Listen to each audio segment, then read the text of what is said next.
नमस्कार, आज की खबर में आपका स्वागत है। मैं हूं आपके साथ शिखा मेहरोत्रा। रुक करते बड़ी खबरों की तरफ। लखनऊ से बड़ी खबर सामने आ रही है, जहां बीजेपी ने की अहम बैठक। बड़ी खबर आपको बता रहे हैं, बीजेपी ने बड़ी अहम बैठक करी है लखनऊ से। ये बड़ी खबर आपको बता रहे हैं, जहां बीजेपी अध्यक्ष के साथ एमएलए एमएलसी की बैठक। बड़ी खबर आपको बता रहे हैं लखनऊ से।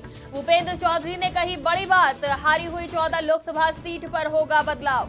केंद्रीय मंत्रियों के प्रवास का कार्यक्रम, संगठन में होगा आंशिक बदलाव। बड़ी खबर आपको बता रहे हैं लखनऊ से बड़ी खबर सामने आ रही है, जहां बीजेपी ने आज अहम बैठक करी है। बीजेपी अध्यक्ष के साथ एमएलए एमएलसी की अहम बैठक हुई है। भूपेंद्र चौधरी ने कहा कि हारी हुई 14 लोकसभा सीट पर आंशिक बदलाव होगा। केंद्रीय मंत्रियों के प्रवास का कार्यक्रम भी बदला जाएगा। संगठन में आंशिक बदलाव की बात सामने आई है। बड़ी खबर आपको बता रहे हैं लखनऊ से, जहां हारी हुई लोकसभा सीटों को लेकर तैयारियां तेज हो चुकी है। लोकसभा चुनाव को देखकर तैयारियां लगातार बढ़ती जा रही हैं और आज एक बार फिर बीजेपी की अहम बैठक हुई है। लखनऊ से बड़ी खबर आपको बता रहे हैं, जहां बीजेपी ने आज अहम बैठक करी। बीजेपी अध्यक्ष के साथ एमएलए एमएलसी की अहम बैठक हुई है। लोकसभा चुनावों को देखते हुए अहम बैठक करी गई है और इसमें कई मंत्री जुड़े भी थे। और इस खबर पे हमारे साथ संवाददाता परमानंद पांडे जुड़ चुके हैं। इस खबर पे परमानंद, जिस तरह से बीजेपी ने आज अहम बैठक करी है, लोकसभा की जिन सीटों को हार गई थी बीजेपी, उसको देखते हुए अब नए तरीके से शुरुआत करी जा रही है, नई सोच के साथ आगे बढ़ा जा रहा है। किस तरह के बदलाव देखने को मिलेंगे?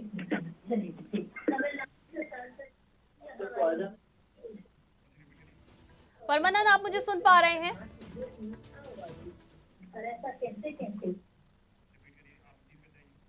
तो लखनऊ से ये खबर सामने आ रही है, जहां बीजेपी ने अहम बैठक करी है। बीजेपी अध्यक्ष के साथ एमएलए एमएलसी की बैठक हुई है। तो वहीं भूपेंद्र चौधरी ने कहा कि 14 लोकसभा सीट पर बदलाव होगा। जो हार गई थी बीजेपी जिन सीटों को, उसको लेकर अब नई रणनीति बनाई जा रही है। केंद्रीय मंत्रियों के प्रवास का कार्यक्रम हो या फिर अन्य कार्यक्रम हो, सभी में बदलाव देखने को मिलेंगे। संगठन में आंशिक बदलाव देखने को मिलेगा। जिन लोकसभा सीटों को बीजेपी हार गई थी, अब उसको जीतने के लिए नई रणनीति बनाई जा रही है, जिसके तहत आज एमएलए एमएलसी के साथ बीजेपी की अहम बैठक हुई है। तस्वीरें आपकी स्क्रीन पर है, आप देख सकते हैं किस तरह से अहम बैठक करी गई, नई रणनीतियां बनाई जा रही हैं। लखनऊ में आज ही अहम बैठक हुई है और बीजेपी ने बैठक कर एमएलए एमएलसी के साथ जो कमियां रह गई थी पिछले चुनावों में, उसको लेकर आज बैठक करी है। हारी हुई सीट को लेकर मंथन किया गया है कि किस तरह से उस पर किन रणनीतियों के साथ आगे बढ़ना है, किस तरह से जीत हासिल करनी है, किन मुद्दों को उठाना है और कौन किस जगह का कार्यभार संभालेगा। इन तमाम मुद्दों पर आज चर्चा हुई है, बैठक हुई है। और इस बैठक में तस्वीरों में आप देख सकते हैं बीजेपी के कई बड़े चेहरे पदाधिकारी मौजूद रहे। एमएलए एमएलसी की ये बैठक आज हुई है और इस खबर पे अब हमारे साथ ज्यादा जानकारी के लिए संवाददाता परमानंद पांडे जुड़ चुके हैं। परमानंद, नई रणनीति बनाई जा रही है, एमएलए एमएलसी के साथ बीजेपी ने आज बड़ी बैठक करी है। क्या कुछ देखने को मिलेगा अब, क्योंकि आज जो बैठक हुई है उसके क्या परिणाम हो सकते हैं भविष्य में? जी शिखा, बता दूं कि भारतीय जनता पार्टी हमेशा रणनीतियों पर काम करती रहती है और उसी का एक हिस्सा ये भी है कि प्रदेश में आने वाले लोकसभा 2024 लोकसभा चुनाव के लिए बीजेपी एक बार फिर से एक्शन मोड में आ गई है। और अब बीजेपी का नया प्लान है जनसंपर्क करना, लोगों के बीच जाना, खासकर उन जगहों पर जहां 14 लोकसभा सीटों पर बीजेपी को डैमेज मिली थी। उस डैमेज को भरने के लिए अब बीजेपी तैयारी कर रही है। इसके लिए केंद्र से भी निर्देश आ चुका है, जिसका पालन करने के लिए उत्तर लखनऊ में बैठक की गई। बैठक में भूपेंद्र चौधरी के साथ साथ एमएलए और एमएलसी की टीम रही, जिनको ये निर्देश दिया गया कि अब वो अपने अपने क्षेत्र में जाकर लोगों से जनसंपर्क करेंगे और जनसंपर्क करने के बाद बीजेपी सरकार के उस काम को लेकर और बीजेपी सरकार की उपलब्धियों को लेकर जनता के बीच जाएंगे और लोगों को समझाएंगे। जिसके बाद 2024 की तैयारी पुख्ता की जाएगी बीजेपी की तरफ से। और बीजेपी कहीं ना कहीं इसे लेकर अभी से ही अपने फुल मोड में है, क्योंकि खासकर देखा जाए कि जिन सीटों पर बीजेपी को डैमेज मिली है वहां बहुत पुख्ता तैयारी करने की सोच में है बीजेपी। इसीलिए पूरे संगठन को इसका निर्देश दिया जाएगा कि वो अपने लोकल एरियाज में जाएं, वो जहां जिस एरिया में उनकी मजबूत पकड़ है उसको और पुख्ता मजबूत करें, ताकि 2024 की लड़ाई मजबूती से लड़ी जा सके। शिखा, जी। परमानंद, हारी हुई 14 सीटों को लेकर जिस तरह से आज मंथन हुआ है, अब कई रणनीतियां देखने को मिलेंगी, उन पे अमल भी किया जाएगा बीजेपी के द्वारा। लेकिन अगर बात करी जाए अन्य सीटों की, जीती हुई सीटों की, तो क्या उनसे फोकस कम रहेगा या उन पे भी जबरदस्त फोकस देखने को मिलेगा बीजेपी का? क्योंकि इस बार विपक्ष काफी मजबूत नजर आ रहा है।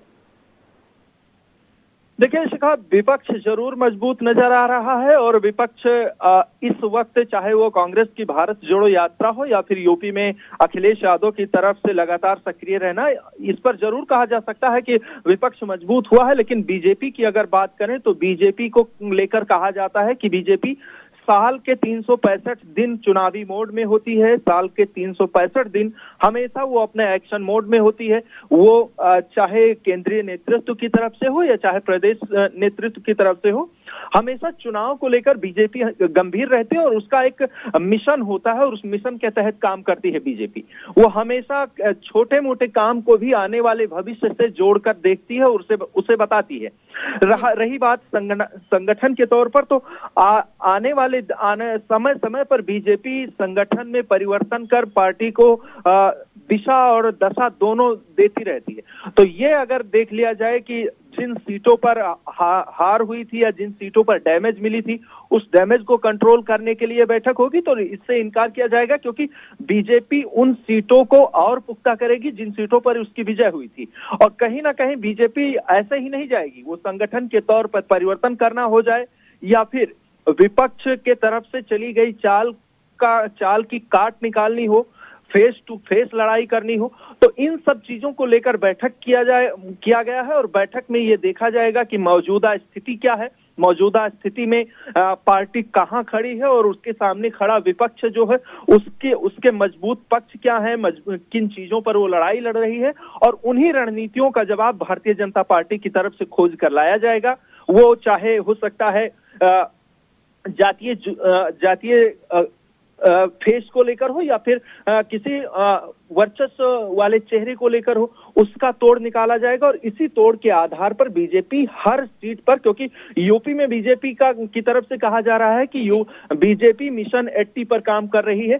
खासकर अगर देखा जाए पश्चिमी उत्तर प्रदेश और पूर्वांचल, जहां पर विधानसभा चुनाव में 13-14 सीटों पर एक तरफा हार हुई थी, तो इन जगहों पर खास बीजेपी बहुत केंद्र की तरह काम करेगी और बहुत फोकस करके काम करेगी, क्योंकि आने वाले 2024 के चुनाव जब होंगे तो वहां पर ये 10 साल की एंटी इनकम्बेंसी भी बीजेपी के सामने रहेगी और आने वाले समय में नई चुनौतियां भी रहेंगी। इसको लेकर संगठन की तरफ से क्या कुछ किया जा सकता है, संगठन क्या नया फॉर्मूला लाएगा, क्या नई रणनीति बने ताकि 2024 में बीजेपी की जीत और प्रचंड हो सके, इसके लिए संगठन अभी से काम करना शुरू कर दिया है। जी बिल्कुल, बहुत बहुत शुक्रिया हमारे साथ जुड़ने के लिए, तमाम जानकारी के लिए। इस खबर पे हमारे साथ संवाददाता परमानंद पांडे जुड़े हुए थे। अब रुक करते हैं एक और बड़ी खबर की तरफ, जहां मध्य प्रदेश से ये बड़ी खबर सामने आ रही है।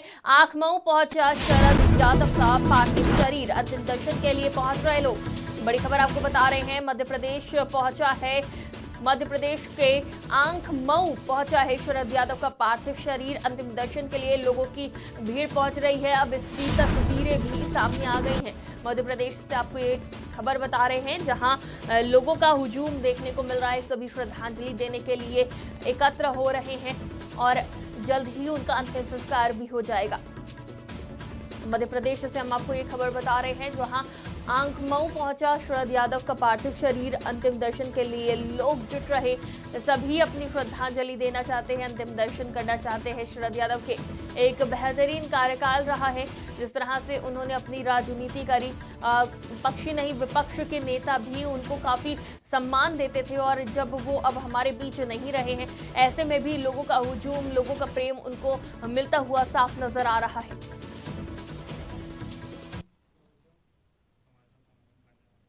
और इस खबर पे हमारे साथ संवाददाता परमानंद पांडे जुड़े हुए हैं। परमानंद, जिस तरह से शरद यादव का एक राजनीतिक सफर रहा है, उसके बारे में जानकारी चाहेंगे, क्योंकि जब उनका निधन हुआ सभी की आंखें नम रही, पक्ष विपक्ष सभी के नेताओं ने उन्हें याद किया, तो उनकी राजनीति के बारे में भी चर्चा करना बिल्कुल अहम हो जाता है। देखिए शिखा, अगर बात की जाए शरद यादव की और शरद यादव की राजनीतिक सफर की, तो समाजवाद का अगर एक स्तंभ का दर्जा दे दिया जाए शरद यादव को तो अतिशयोक्ति नहीं होगी, क्योंकि जिस तरह से उन्होंने, चाहे वो इमरजेंसी के दौरान संघर्ष रहा हो और चाहे उसके बाद बिहार की राजनीति या फिर उत्तर प्रदेश की राजनीति में एक बार वो सांसद रहे, कहीं ना कहीं सियासत का एक बहुत बड़ा चेहरा और समाजवाद का एक चेहरा। क्योंकि अगर कल जैसे कई नेताओं की तरफ से ये कहा गया कि सामाजिक न्याय के लिए एक बहुत लड़ाई लड़ने वाला एक बहुत बड़ा योद्धा हमारे बीच से चला गया, तो कहीं ये बात माननी होगी कि शरद यादव का जिस तरह से राजनीतिक सफर रहा है, वो चाहे अपनी पार्टी के लिए लेकर रहा हो या फिर चाहे विरोधियों का भी सिर्फ राजनीतिक विरोध करना, बाकी आपसी सामंजस्य, आपसी मतभेद, किसी भी नेता के साथ उनका कभी पर्सनल या फिर पर्सनल कटाक्ष नहीं हुआ या पर्सनल अटैक उनकी तरफ से। एक शालीन राजनीति के पुरोधा रहे शरद यादव, और 75 वर्ष की आयु में जब गए तो कहीं ना कहीं सियासत के लिए ये कल बहुत बड़ा झटका माना जा रहा था, और अचानक उनका जाना सियासी जगत में बहुत बड़ी क्षति भी हुई। अब उनके पार्थिव शरीर को लाया गया है, उनके पार्थिव शरीर को आगे उनका अंतिम संस्कार किया जाएगा, और इसी के साथ ही एक बहुत बड़ा, अगर शरद की बात करें तो उन्हें जब कहा गया तो आसमान का शरद चंद्र कहा गया, जो चमचमा रहा था अब कहीं ना कहीं आकाश में ही खो गया है। शिखा जी बिल्कुल, बहुत बहुत शुक्रिया हमारे साथ जुड़ने के लिए, तमाम जानकारी के लिए। इस खबर पे हमारे साथ संवाददाता परमानंद पांडे जुड़े हुए थे। तो मध्य प्रदेश से ये खबर आपको बता रहे थे, जो आंख मऊ शरद यादव का पार्थिव शरीर पहुंचा, अंतिम दर्शन के लिए लोग पहुंच रहे हैं। अब रुक कर रहे अगली खबर की तरफ, जहां एक और बड़ी खबर सामने आ रही है। मकर संक्रांति पर लोगों ने लगाई आस्था की डुबकी। उत्तराखंड में उत्तरायणी मेले का आयोजन भी देखने को मिला। ये खबर आपको बता रहे हैं, मकर संक्रांति पर लोगों ने लगाई आस्था की डुबकी। उत्तराखंड में उत्तरायणी मेले का आयोजन, उत्तरायणी कौतिक के अवसर पर सांस्कृतिक कार्यक्रम भी देखने को मिले। बड़ी खबर आपको बता रहे हैं, जहां इस अवसर पर लोग काफी उत्साहित भी नजर आए। मकर संक्रांति पर लोगों ने लगाई आस्था की डुबकी। बड़ी खबर आपको बता रहे हैं, जहां उत्तराखंड में उत्तरायणी मेले का आयोजन, उत्तरायणी कौतिक के अवसर पर सांस्कृतिक कार्यक्रम। कटारमल सूर्य मंदिर अल्मोड़ा से आई तस्वीरें आपकी स्क्रीन पर हैं। आप देख सकते हैं किस तरह से मकर संक्रांति के पर्व पर लोगों ने आस्था की डुबकी लगाई है। मंत्रोच्चारण के साथ पूजा पाठ करते हुए लोग नजर आए। सुबह सुबह की ये तस्वीरें हैं जो कि उत्तराखंड से सामने आ रही हैं। उत्तरायणी कौतिक के अवसर पर सांस्कृतिक कार्यक्रमों का भी आयोजन किया गया। कटारमल सूर्य मंदिर अल्मोड़ा से तस्वीरें भी सामने आई हैं। तो तस्वीरें देख सकते हैं आप, सांस्कृतिक कार्यक्रमों की तस्वीरें आपकी स्क्रीन पर हैं। उत्तराखंड में काफी हर्षोल्लास के साथ आज का दिन मनाया जा रहा है, और आप देख सकते हैं पूरे भारत में आज त्योहारों की धूम है। जहां आज मकर संक्रांति का पर्व मनाया जा रहा है, बहुत ही बड़ा दिन माना जाता है इसे। सूर्य देवता की पूजा आराधना की जाती है, और मकर संक्रांति के अवसर पर उत्तरायणी मेले का आयोजन भी अलग अलग जगह होता है। तो वहीं उत्तराखंड में भी इसका काफी महत्व है। और इस खबर पे हमारे साथ संवाददाता पंकज तिवारी जुड़े हुए हैं। पंकज, अगर बात करी जाए मकर संक्रांति की, एक बड़ा पर्व माना जाता है, साल का सबसे बड़ा पहला त्योहार माना जाता है, किस तरह से देखते हैं, किस तरह से लोग आज के दिन को मनाते हैं?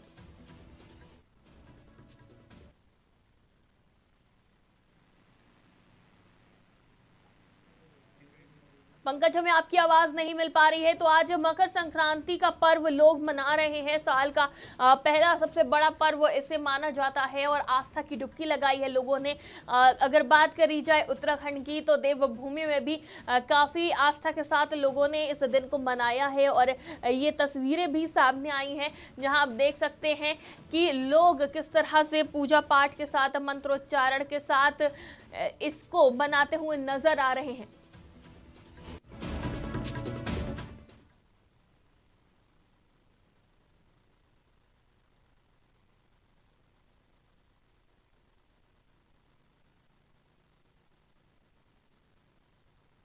संक्रांति के पर्व की अगर बात करी जाए तो इसमें गंगा स्नान का काफी महत्व होता है, दान पुण्य का महत्व होता है। खिचड़ी, कुछ लोग इसे खिचड़ी का त्योहार भी कहते हैं, तो अलग अलग जगह पे इसे अलग अलग नाम से भी पुकारा जाता है। और कटारमल सूर्य मंदिर अल्मोड़ा से ये तस्वीरें सामने आई हैं, जहां पूजा अर्चना देखने को मिली, मंत्रोच्चारण, साथ ही साथ सांस्कृतिक कार्यक्रम भी। उत्तराखंड में काफी अलग तरीके से हर्षोल्लास के साथ इस त्योहार को मनाया जाता है। हालांकि अगर देखा जाए देश के अलग अलग हिस्से में, उत्तर प्रदेश में भी इसे काफ़ी खास तरीके से मनाया जाता है और यहाँ पे भी मेले का आयोजन होता है, सांस्कृतिक कार्यक्रमों का आयोजन होता है। सूर्य देवता, जिन्हें एक ऐसे देवता माना जाता है जो हम लोगों के बीच में मौजूद है, जिन्हें हम साक्षात रूप में देख सकते हैं, और ऐसे देवता की आराधना करी जाती है क्योंकि सूर्य देवता हमारे लिए बहुत ही महत्वपूर्ण है। और आज मकर संक्रांति के दिन उनकी पूजा आराधना करी जाती है। साथ ही गंगा स्नान का भी काफ़ी महत्व है। इस दिन अगर उत्तर भारत की बात करी जाए तो यहाँ पे लोग पतंगबाजी करते हैं, जगह जगह पे प्रसाद के रूप में खिचड़ी का वितरण भी किया जाता है। उत्तराखंड की बात करें तो यहाँ पे मेले का आयोजन होता है और धर्म आस्था के साथ लोग सबसे पहले सुबह सुबह गंगा में डुबकी लगाते हैं और उसके बाद इस पर्व को काफ़ी हर्षोल्लास के साथ मनाते हैं। वहीं मंदिरों की बात करी जाए तो मंदिरों में भी मकर संक्रांति का पर्व काफ़ी धूमधाम से आस्था के साथ मनाया जाता है। और तस्वीरें आपकी स्क्रीन पर हैं, किस तरह से माँ गंगा की पूजा करते हुए लोग दिख रहे हैं। सूर्योदय का समय है और ऐसे में उत्तरायणी कौतिक के अवसर पर सांस्कृतिक कार्यक्रम की झलक भी देखने को मिल रही है। लेकिन अगर बात करें आस्था की, तो लोगों की आस्था काफ़ी जुड़ी हुई है इस पर्व से, और गंगा स्नान के नाम से भी लोग इसे जानते हैं। और ये तस्वीरें आपकी स्क्रीन पर हैं कि किस तरह से लोग त्योहार मना रहे हैं। और इस खबर पर हमारे साथ संवाददाता पंकज जुड़ चुके हैं हमारे साथ। पंकज, उत्तराखंड की बात करी जाए यूं तो पूरे देश में मकर संक्रांति का पर्व मनाया जाता है, साल का पहला सबसे बड़ा पर्व इसे माना जाता है। लेकिन उत्तराखंड की बात करें तो किस तरह से उत्तराखंड में अलग तरह से इस पर्व को मनाया जाता है? जी का बिल्कुल बताना चाहेंगे कि आज मकर संक्रांति है और इस पर्व को उत्तराखंड में उत्तरायणी के रूप में मनाया जाता है। और 7 दिन के लिए उत्तराखंड में जो है कि बागेश्वर में एक मेले का आयोजन किया जाता है, उत्तरायणी मेले का आयोजन आज इसका आगाज हुआ है और मुख्यमंत्री पुष्कर सिंघा भी खुद वहां जाकर इसका आगाज किए हैं। और ये बहुत इसका धार्मिक महत्व है इस मेले का, क्योंकि उत्तराखंड के लोग देश में जहाँ भी रहते हैं वहाँ ये उत्तरायणी का पर्व मनाया जाता है। बात की जाए यूपी की, तो यूपी के बरेली में भी इस पर्व का आयोजन किया गया है और महाराष्ट्र के जो राज्यपाल हैं भगत सिंह कोश्यारी, वो खुद आकर के यहाँ पे मेले का उद्घाटन किए। तो उत्तरायणी मकर संक्रांति के रूप में उत्तराखंड में मनाई जाती है। अलग अलग राज्यों में अलग अलग विशेष महत्व है, क्योंकि गढ़वाल में अलग तरीके से और कुमाऊं में अलग तरीके से मनाया जाता है। तो कहीं न कहीं ये जो पर्व है, आस्था की डुबकी आज लोग लगाते हैं।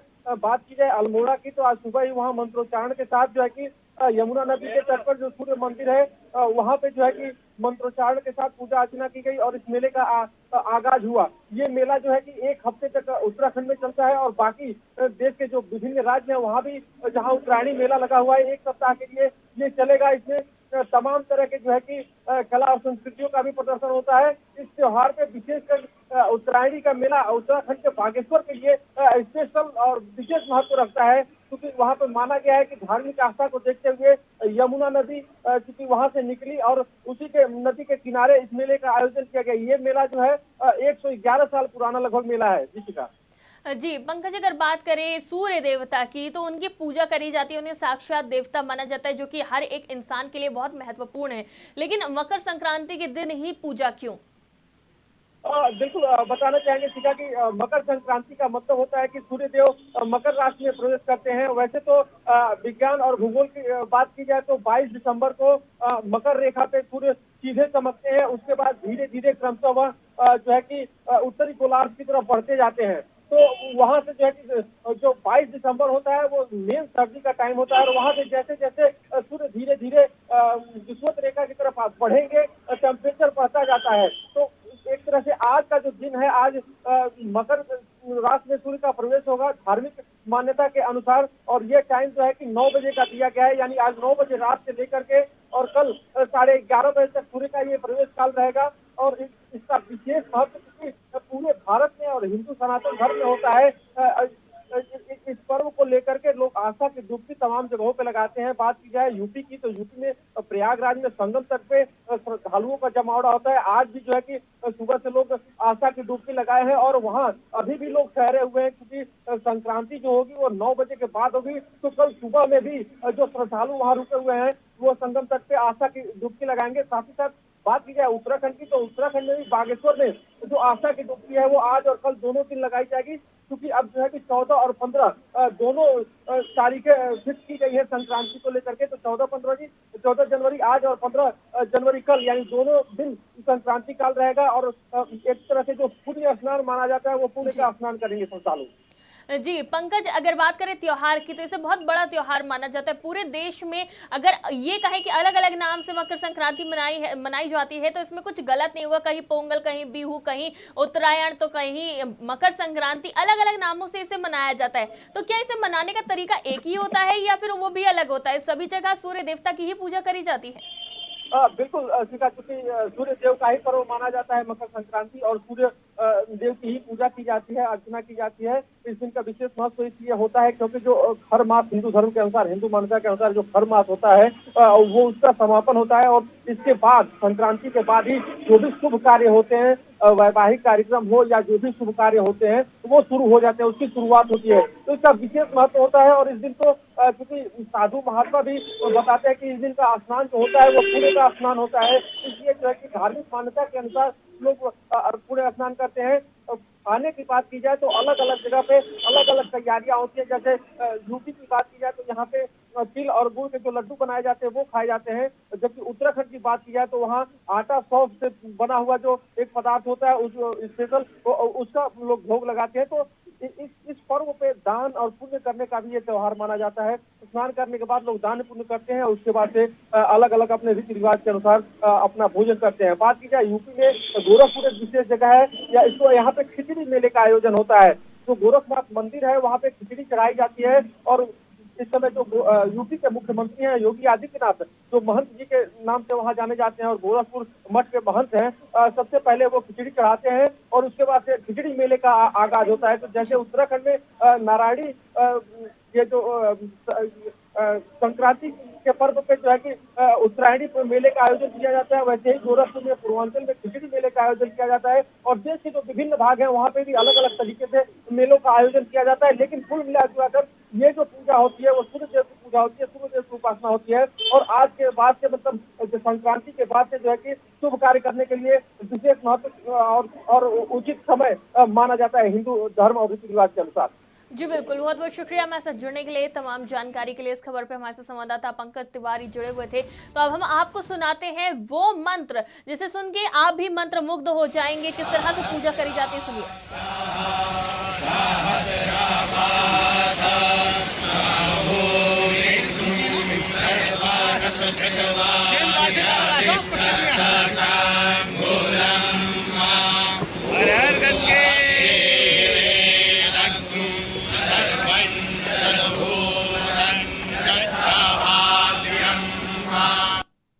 तो आज के दिन यानी मकर संक्रांति के दिन आस्था की डुबकी लगा के लोग सूर्य देवता की पूजा अर्चना करते हैं, दान पुण्य करते हैं और हल्का भोजन करते हैं। और मकर संक्रांति का पर्व पूरे देश में धूमधाम के साथ अलग अलग नामों से मनाया जाता है।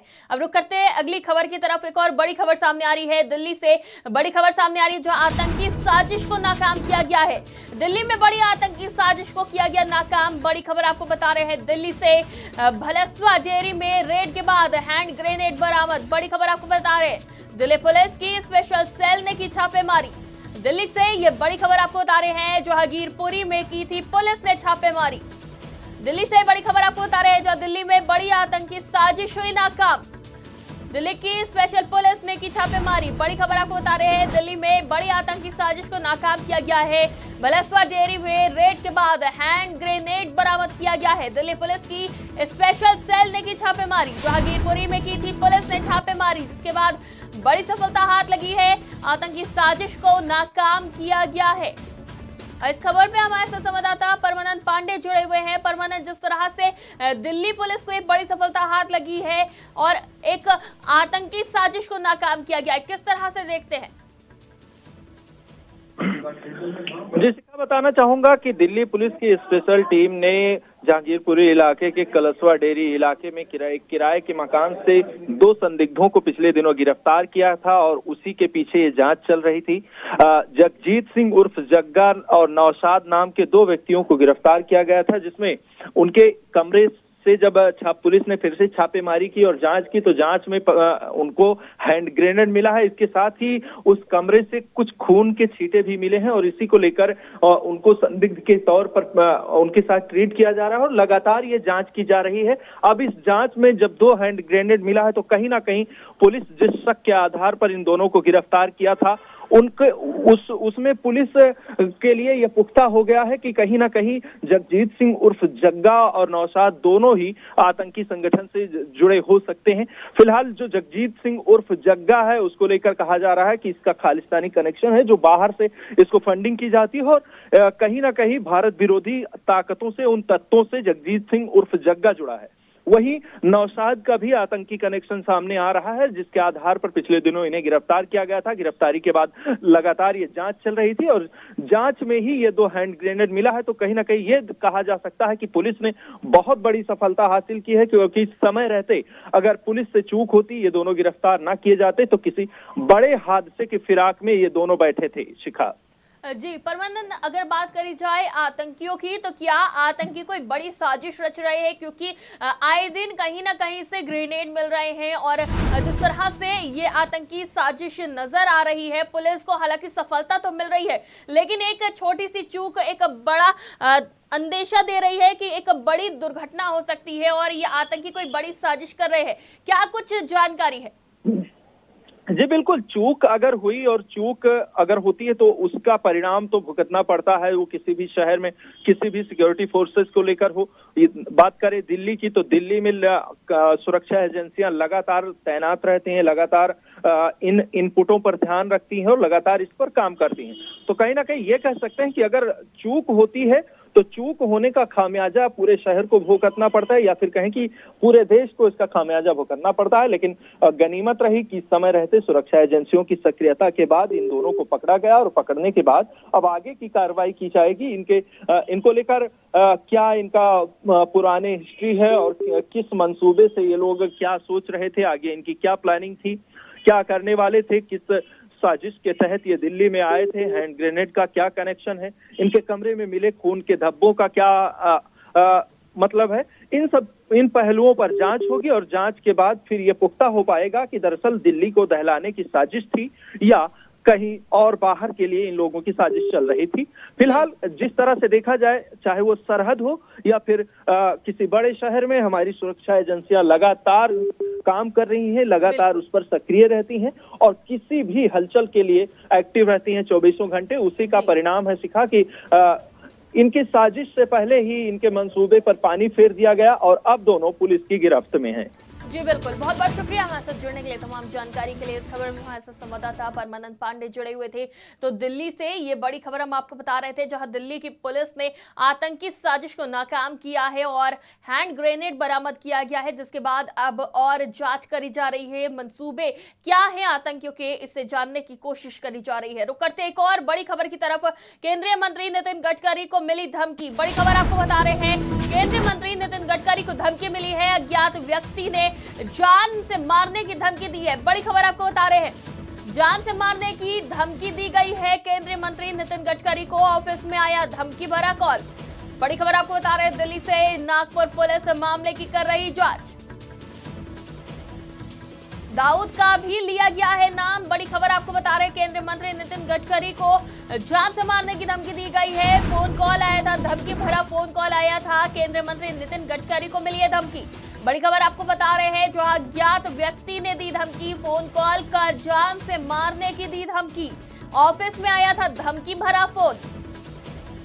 बड़ी खबर आपको बता रहे हैं, जहां नागपुर पुलिस मामले की जांच कर रही है। दाऊद का नाम भी लिया गया है और इस खबर पे हमारे साथ संवाददाता पंकज तिवारी जुड़ चुके हैं। पंकज, जिस तरह से केंद्रीय मंत्री नितिन गडकरी को धमकी भरा कॉल आया, क्या लगता है ये किसी की साजिश है या फिर किसी का मजाक? केंद्रीय मंत्री नितिन गडकरी के नागपुर आवास जो उनका कार्यालय है, वहाँ पे 11:30 बजे से लेकर के 12:30 बजे के बीच के 2 फोन कॉल आए जिसमें किसी अनजान व्यक्ति ने धमकी दी और कहा कि फिरौती की रकम उसे दे दी जाए, नहीं तो वो केंद्रीय मंत्री की हत्या कर देगा, तो जान से मार देगा। तो ये 2 फोन आए। इसके बाद से वहाँ जो जनसंपर्क अधिकारी थे वो पुलिस से इसकी सूचना पुलिस ने की और उसके बाद से नागपुर पुलिस जो है इस पूरे मामले को देख रही है और मॉनिटरिंग कर रही है कि क्या कुछ कॉल कहाँ से आया, कौन है वो व्यक्ति जिन्होंने फोन किया। लेकिन कुल मिलाकर इस एक फोन से जो है कि पूरे राजनीतिक गलियारे में कहीं ना कहीं हड़कंप मचा हुआ है कि आखिर वो कौन व्यक्ति है जो नितिन गडकरी को धमकी दे रहा है। सबसे बड़ी बात है कि इस फोन कॉल में जो है कि दाऊद इब्राहिम का भी नाम लिया गया है, तो कहीं ये अंडरवर्ल्ड से जुड़ा हुआ मामला नहीं है। इन सब सारी चीजों को लेकर के अभी फिलहाल नागपुर पुलिस जांच कर रही है और फिलहाल मीडिया में कुछ बताने से इनकार कर रही है। अब देखने वाली बात होगी कि केवल नागपुर पुलिस इस मामले को सुलझा रही है या देश की जो बड़ी एजेंसियां हैं उनको भी लगानी पड़ेगी, क्योंकि केंद्रीय मंत्री के आवाज से इस तरह का फोन आना अपने आप में बहुत बड़ा ये चिंताजनक है और जो है कि वहाँ नागपुर पुलिस के लिए ये सिरदर्द बना हुआ है। जी पंकज, अगर बात करें आतंकियों की तो दाऊद का नाम भी लिया गया है, उधर दिल्ली से हैंड ग्रेनेड भी मिलता है, तो क्या आतंकी कोई बड़ी साजिश को अंजाम देना चाहते हैं जिसके चलते ये सब हो रहा है? इधर केंद्रीय मंत्री को धमकी भी मिल रही है। बिल्कुल सीधा बताना चाहिए। देखिए, जिस हिसाब से आतंकवाद के खिलाफ बीजेपी गवर्नमेंट ने कार्रवाई की है और विशेष करके कश्मीर में जो कार्रवाई हुई है उन सब चीजों को देखा जाए तो एक तरह से जो आपराधिक संगठन है वो कहीं न कहीं उन्माद में घूम रहे हैं, बरगलाए हुए हैं। और वहीं केंद्रीय गृह मंत्री से बात की जाए तो अमित शाह ने कहा है कि क्योंकि देश को बहुत जल्द जो है कि नक्सल से मुक्त करा लिया जाएगा, तो ये भी कहीं न कहीं जो आपराधिक तत्व है उनके मन में एक खटक सी पैदा कर रही है। यानी अपराध की जो दुकान है वो एक तरह से बंद होने के कगार पे जा रही है। लेकिन अब बड़ी बात यह है कि जांच में ही पता चल पाएगा कि आखिर ये केंद्रीय मंत्री नितिन गडकरी के आवाज से और उनके कार्यालय से ये फोन करने वाला व्यक्ति कौन है और ये जो जहाँ से कॉल आई है वो कहाँ से आई है, इनसे जुड़े क्या मामले हैं और इनका तार कहाँ तक जुड़ा हुआ है, ये जांच का विषय भी बना हुआ है। अगर जांच की बात करी जाए पंकज, तो जांच कहां तक पहुंचे, क्योंकि केंद्रीय मंत्री से जुड़ा मामला है और केंद्रीय मंत्री की सुरक्षा काफी चाक चौबंद रहती है, तो क्या ट्रेस किया जा चुका है उस कॉल को? क्या कुछ अपडेट अभी तक निकल के सामने आए हैं? बिल्कुल सीधा बताना चाहेंगे कि जैसे जनसंपर्क अधिकारी ने पुलिस से इस मामले की सूचना दी, पुलिस सख्ते में आ गई और तमाम तरह की जो एजेंसियां हैं, जो वहाँ की सुरक्षा एजेंसियां हैं, वो भी जांच में लगी हुई हैं। लेकिन फिलहाल अभी मीडिया से कुछ बताया नहीं जा रहा है कि क्या कुछ रहा है और ये फोन कॉल किसने किया और कहाँ से आया, ये इंटरनेट अपने कंट्री से था या बाहर के देश से था। अब क्योंकि इसमें एक नाम जो क्या है दाऊद इब्राहिम का, अंडरवर्ल्ड दाऊद इब्राहिम, तो ऐसे में कयास लगाया जा रहा है कि हो सकता है कि देश से बाहर से ये फोन कॉल आया हो। इन सब चीजों को लेकर एजेंसियां जांच कर रही है, पुलिस विभाग वहाँ की जुटी हुई है जांच में, लेकिन फिलहाल अभी मीडिया से कुछ बताने से वो कतरा रहे हैं। जी बिल्कुल, बहुत बहुत शुक्रिया हमारे साथ जुड़ने के लिए, तमाम जानकारी के लिए। इस खबर पे हमारे साथ संवाददाता पंकज तिवारी जुड़े हुए थे। तो बड़ी खबर हम आपको बता रहे थे, जहां नितिन गडकरी को जान से मारने की धमकी दी गई है और इस मामले में दाऊद का नाम भी सामने आया है। अब अगली खबर का रुख करते, एक और बड़ी खबर सामने आ रही है, जहां फिल्म आदि पुरुष को लेकर ये बड़ी खबर हम आपको बता रहे हैं। लखनऊ से बड़ी खबर सामने आ रही है, आदि पुरुष के खिलाफ PIL दायर PIL पर हाई कोर्ट ने सेंसर बोर्ड को जारी किया नोटिस। बड़ी खबर आपको बता रहे हैं, PIL पर हाई कोर्ट ने सेंसर बोर्ड को जारी किया नोटिस। लखनऊ से ये बड़ी खबर आपको बता रहे हैं, आदि पुरुष के खिलाफ PIL दायर PIL पर हाई कोर्ट ने सेंसर बोर्ड को जारी किया नोटिस। लगातार बॉलीवुड की फिल्में बाइकॉट और अन्य मामलों में घिरी हुई नजर आती हैं और एक बार फिर कानूनी पचड़ों में पड़ती हुई एक और मूवी नजर आ रही है, फिल्म आदि पुरुष, जिसमें प्रभास भी है और सैफ अली खान भी हैं। और एक बार फिर एक और मूवी कहीं ना कहीं कानूनी पचड़े में पड़ती नजर आ रही है। और इस खबर पे हमारे साथ संवाददाता परमानंद पांडे जुड़ चुके हैं। परमानंद, आखिर आदि पुरुष इस बार क्यों कानूनी पचड़ों में पड़ गई है? जी शिखा, बता दूं कि हिंदुस्तान में फिल्मों का विरोध और फिल्मों का पचड़े में पड़ना ये लगातार जारी है और एक line by line her film को बैन करने की अपील और उसके खिलाफ याचिका या कानूनी पचड़ा लगातार हो रहा है। अब फिल्म निर्माता ओम राउत के निर्देशन में बनी आदि पुरुष को लेकर लखनऊ हाई कोर्ट में एक PIL दाखिल किया गया है, जिसमें फिल्म में कुछ ऐसे रोल्स और बिना सेंसर बोर्ड के दिए गए प्रमाण पत्र के पहले ही उसका प्रोमो जारी कर देना, इसके खिलाफ किया गया है। साथ ही फिल्म में कुछ ऐसे सीन्स हैं, चाहे वो कैरेक्टर को लेकर हो, चाहे फिल्म के ग्राफिक्स को लेकर हो, जैसे सीता जी का या उसमें जो प्रभास फिल्म अभिनेता राम बने हैं उसको लेकर यह विरोध किया जा रहा है कि कहीं ना कहीं दरअसल जो असल रूप पेश किया गया है भगवान राम का या माता सीता का, उसको असल रूप के अलावा कहीं ना कहीं उससे छेड़छाड़ हुआ है जो लोगों की आस्था से जुड़ा है। और इसको लेकर अब आगे 21 जनवरी को फिर से सुनवाई करने का निर्देश दिया गया है हाईकोर्ट की तरफ से। और ये पीआईएल इसलिए भी डाला गया है क्योंकि इसका विरोध बहुत पहले भी, जब इसका एक प्रोमो लॉन्च हुआ था, इसके पोस्टर रिलीज हुए थे, तब भी इसका विरोध किया गया था। कहा जा रहा था कि दरअसल हिंदू देवी देवताओं को टारगेट किया जा रहा है और टारगेट करने के बाद कहीं ना कहीं ये एक आस्था से खिलवाड़ किया जा रहा है, जिस पर आवाज उठाई गई थी इससे पहले भी। अब जब इतने वक्त बीत गए हैं और फिल्म को लेकर एक बार फिर से पीआईएल पड़ा है, जनहित याचिका में कहा गया कि दरअसल जो भगवान राम के प्रति आस्था है, जो सीता जी के प्रति हिंदुओं की आस्था है, उस आस्था के साथ फिल्म के जरिए जानबूझकर छेड़छाड़ किया जा रहा है। और वही छेड़छाड़ का नतीजा है कि कहीं ना कहीं ये पीआईएल और टारगेट पर टारगेट किया जा रहा है फिल्मों को। शिखा जी, परमानंद, एक वक्त ऐसा था जब जितनी विवादें तो होती थी फिल्में, उतनी ज्यादा उन्हें सक्सेस मिलती थी, जितना ज्यादा कंट्रोवर्सी होती थी उतनी ही हिट हो जाती थी फिल्में। लेकिन अब समय बदल चुका है। लोगों को अभी ये समझ, जितने भी डायरेक्टर्स हैं उनको ये समझने की जरूरत है कि जितना ज्यादा बवाल होगा उतना ही नुकसान होगा। लेकिन इसके बावजूद भी ऐसे तथ्य या फिर ऐसी चीजें वो फिल्मों में ऐड कर देते हैं जिसकी वजह से बवाल होता है, लोगों की आस्था को ठेस पहुंचती है और अब फिल्में बाइकॉट होने लगती हैं। तो कब इस पर रोक लगेगी, कब मानसिकता बदलेगी फिल्म निर्माताओं की? देखिए शिखा, हम इस बात पर तो मोहर नहीं लगा सकते कि ये चीजें जानबूझकर की जा रही हैं या गैर जिम्मेदाराना ढंग से की जा रही हैं। लेकिन हाँ, एक चीज जरूर कह सकते हैं कि वो चाहे रीजनल ऑडियंस हो या फिर नेशनल ऑडियंस हो। जैसे आप दक्षिण सिनेमा की बात करें, आप देश के नेशनल सिनेमा की बात करें या आप भोजपुरी पंजाबी सिनेमा की बात करें, अब ऑडियंस जो है वो चीजों को समझ चुकी है। ऑडियंस कहीं ना कहीं अब चीजों को विचारधारा से जोड़कर देखती है। कहीं ना कहीं वो ये समझती है कि दरअसल इस फिल्म का प्रोस्पेक्टिव क्या है, इसको बनाने के पीछे का उद्देश्य क्या है, क्या दिखाना चाह रहा है डायरेक्टर। क्योंकि सिनेमा को हमेशा एक आईना कहा जाता रहा है और सिनेमा का असर समाज पर गहराई से पड़ता भी रहा है। अब ऐसे वक्त पर जब लोग जागरूक हो चुके हैं, लोग कंटेंट पर ज्यादा फोकस करते हैं, लोग कंटेंट ज्यादा पसंद करते हैं, ऐसे में अगर आस्था को बीच में लाकर उससे कुछ छेड़छाड़ किया जाएगा तो कहीं ना कहीं लोग उसका अपोज करते आए हैं और करते रहेंगे। उसी का एक ये और नतीजा है। चाहे आप फिल्म पठान को लेकर देखिए, फिल्म पठान में जब दीपिका पादुकोण की भगवा बिकनी को लेकर विरोध हुआ, कहीं ना कहीं वो कहा गया कि भगवा बिकनी बेशर्म रंग बता दिया गया, तो उसको लेकर कहीं ना कहीं इसी चक्कर में डायरेक्टर फंसते हैं। इससे पहले की अगर बात करें तो इससे पहले होता क्या था कि जानबूझकर एक प्रोपोगेंडा, एक कंट्रोवर्सी की जाती थी ताकि ज्यादा से ज्यादा ऑडियंस आए। लेकिन अब सीधे इसके उलट हो रहा है। अगर विरोध होता है तो वो बड़े पैमाने पर विरोध होता है और उस विरोध का सीधे असर उस फिल्म पर भी पड़ता है।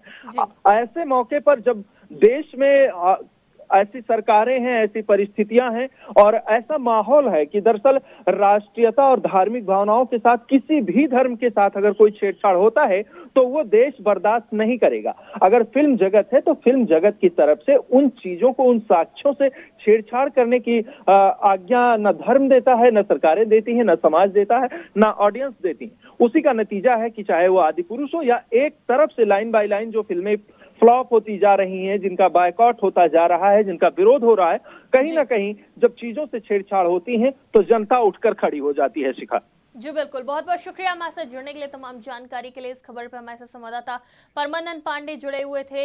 तो लखनऊ से हम आपको खबर बता रहे थे जहां आदिपुरुष के खिलाफ पीआईएल दायर की गई थी और अब पीआईएल पर हाईकोर्ट ने सेंसर बोर्ड को नोटिस जारी कर दिया है। तो अब बड़ी खबरों में फिलहाल इतना ही। खबरों का सिलसिला जारी रहेगा। देश और दुनिया की तमाम खबरों के लिए देखते रहिए आज की खबर।